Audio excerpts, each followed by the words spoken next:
Bonjour à tous, on se retrouve pour une nouvelle position avec ici le trait pour les blancs et nous sommes en milieu de partie puisque on a échangé que 2 pièces mineures dans la partie tout simplement.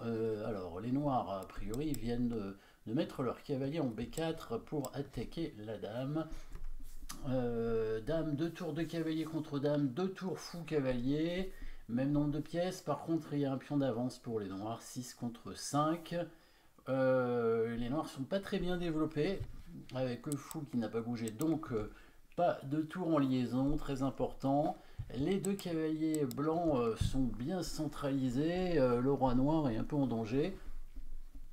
Et la dame noire est un petit peu bloquée ici, hein, pas beaucoup de cases.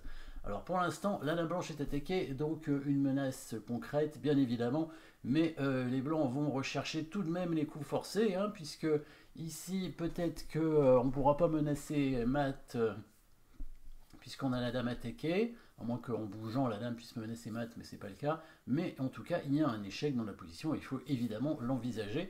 Et d'ailleurs, c'est complètement un coup forcé, puisque si on fait échec avec le cavalier, il est obligé de prendre le cavalier, hein, parce que sinon il y aurait mat. Donc il prend le cavalier avec le pion, pas le choix, mais ça ouvre évidemment le roi, et ça permet un nouvel échec avec la dame, hein, puisque maintenant que le pion a disparu, on peut faire un échec ici. Et là, 2 options pour les noirs, bouger le roi, évidemment, ou mettre le fou devant.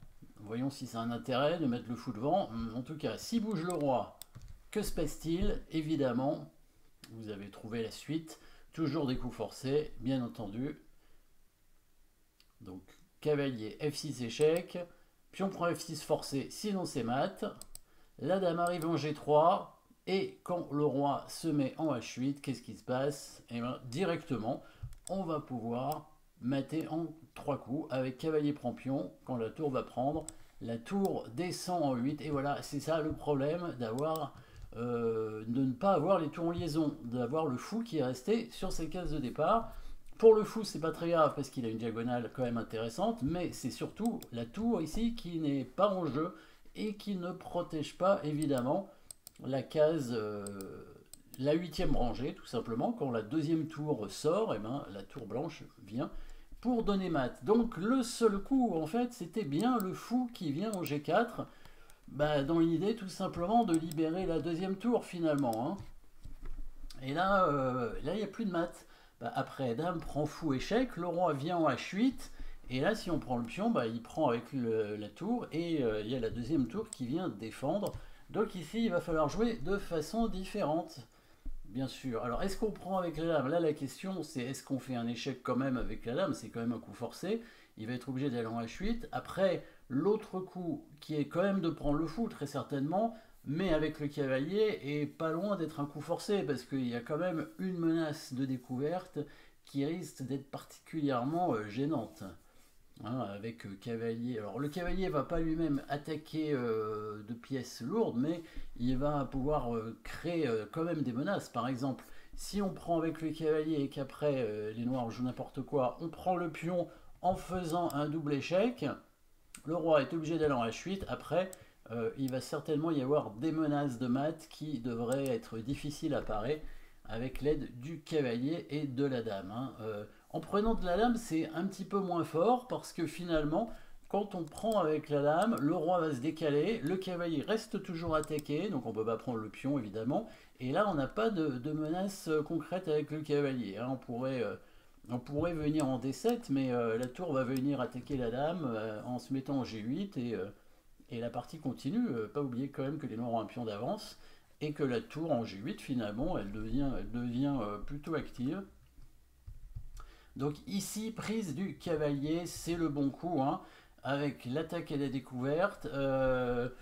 Si les noirs sont gourmands et qu'ils veulent prendre le pion en D4 avec l'idée de venir protéger peut-être la 4e rangée pour éviter que la dame ne vienne menacer mat, et en même temps attaquer le cavalier, on va retrouver une autre menace de mat ici avec les blancs qui va leur permettre de gagner du matériel, hein, gagner au moins une tour, je pense, avec l'arrivée sur la fameuse case Kasparov et qui est une case forte dans cette position. Et la menace de mat, la double menace, puisque on attaquera la dame. Donc vous avez vu le coup évidemment. Cavalier H6 cette fois, double échec, et le cavalier qui arrive en F5 pour à la fois menacer la dame et menacer mat derrière. Hein. Les noirs peuvent sauver leur dame en mettant la tour ici, mais ils vont quand même perdre la tour évidemment, hein, puisque on va prendre la dame et on récupère la tour après. Et les blancs auront une tour de plus, hein, contre deux pions, mais ce ne sera pas suffisant contre une tour. Donc ici, sur le coup de cavalier qui prend le pion, le plus logique, et c'est ce qu'il a joué, c'est de déplacer le roi pour éviter l'attaque à la découverte. Alors ici, le coup des blancs qui jouait dans la partie n'est pas forcément le meilleur, même si ça suffit pour gagner. Il fallait peut-être inverser les coups. En fait, sur le coup de cavalier, il a joué le coup de cavalier H6, hein, qui a l'air bon, puisque évidemment, ça empêche le coup de tour en G8. Ça permet peut-être d'aller sur cette case, la fameuse case forte, hein, en F5. Et par la suite, alors on ne peut pas encore monter la tour sur la 7e rangée parce qu'il y a la tour en A1 qui est attaquée, mais on pourrait jouer tour B1. C'est d'ailleurs ce qui s'est passé puisque les noirs ont joué cavalier D5 et il a fait tour B1. Et bah là, les noirs ont arrêté parce que là, il va y avoir une tour qui va arriver sur la 7e rangée, forcément, parce que si on met la dame en B1 pour empêcher la tour de venir en E7, bah, c'est l'autre tour qui prend B7. Et si on met celle-ci, si on met la dame ici en D2, alors le cavalier est attaqué, mais on peut le défendre avec la dame, simplement en mettant la dame en H4. Et on devrait ensuite réussir à chasser le cavalier, la dame, pardon. Alors il y a quand même ce coup de dame ici peut-être, qui permet d'échanger les dames. Après, les blancs vont échanger et récupérer ce pion derrière. Hein, là. Bon, la partie continue, même si les blancs récupèrent un pion. En tout cas, c'était pas le meilleur coup pour les blancs, hein, le coup de cavalier en H6. Ce qu'il fallait faire avant tout, c'était tout de suite la tour en B1. Alors la différence, c'est que maintenant, s'il met sa dame en D2, pour empêcher le coup cavalier H6, on peut prendre le pion en F6 et menacer par la suite dame H4. L'autre option, c'est la prise du pion D4 hein, pour défendre justement ce pion en H6, mais la dame va se faire attaquer par la tour. Et comme le cavalier est attaqué ici, la dame ne pourra pas tout défendre en même temps, hein, avec le pion F6 et le pion et le cavalier en B4. Hein. S'il vient en E4 ici, le cavalier va prendre en F6. Il y a toujours ce cavalier qui est attaqué, la dame est attaquée aussi. La dame qui va devoir probablement reculer par ici. Mais là, l'idée c'est que si on prend la dame, il reprend du pion F et la tour va attaquer le cavalier. Par contre, la dame peut se mettre sur la diagonale. Hein.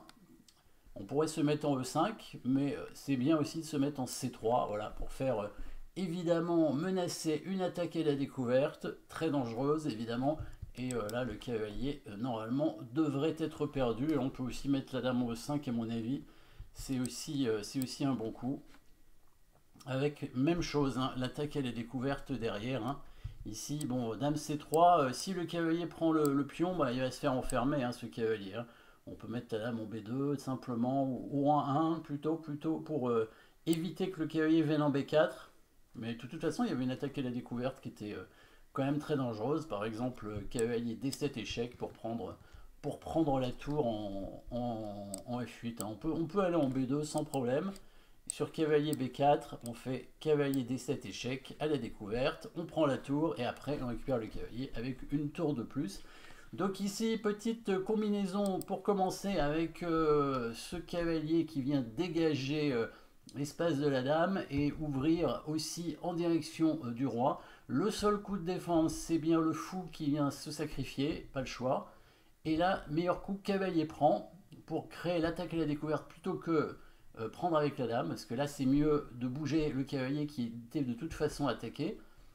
Et sur le coup roi H8, voilà, le coup précis c'était bien la tour en B1 pour attaquer la dame et le cavalier derrière avant de créer une autre attaque. Comme ça, les blancs ont plusieurs attaques dans tous les sens. Et là, ça devrait être gagnant assez rapidement. Voilà, merci d'avoir suivi cette position.